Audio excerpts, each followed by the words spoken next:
খারাপ সময়টা হয়তো অতীত হয়ে যায়, কিন্তু মানুষের খারাপ ব্যবহারটা কখনো অতীত হয়ে যায় না।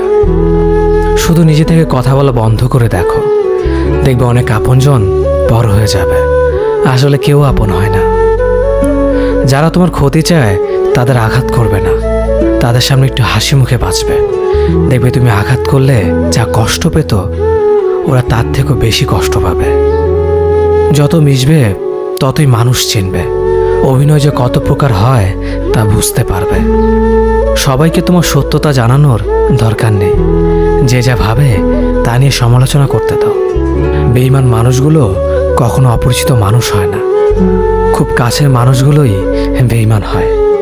পাতা ঝরার আগে পাতার রং বদলে যায়, আর মানুষ বদলানোর আগে কথা বলার ধরন বদলে যায়। মন কখনো ভাঙে না, যেটা ভাঙে সেটা হলো বিশ্বাস। কেউ যদি তোমার সাথে কথা বলা বন্ধ করে দেয়, তাহলে বুঝে নিও তোমার পিছনে তারা তোমার নিন্দা করা শুরু করে দিয়েছে।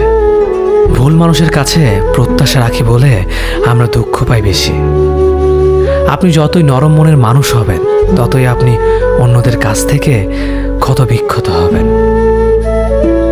মানুষ চেনা শুরু করলে এমনিতেই বন্ধুর সংখ্যা কমে যাবে, এটাই বাস্তব।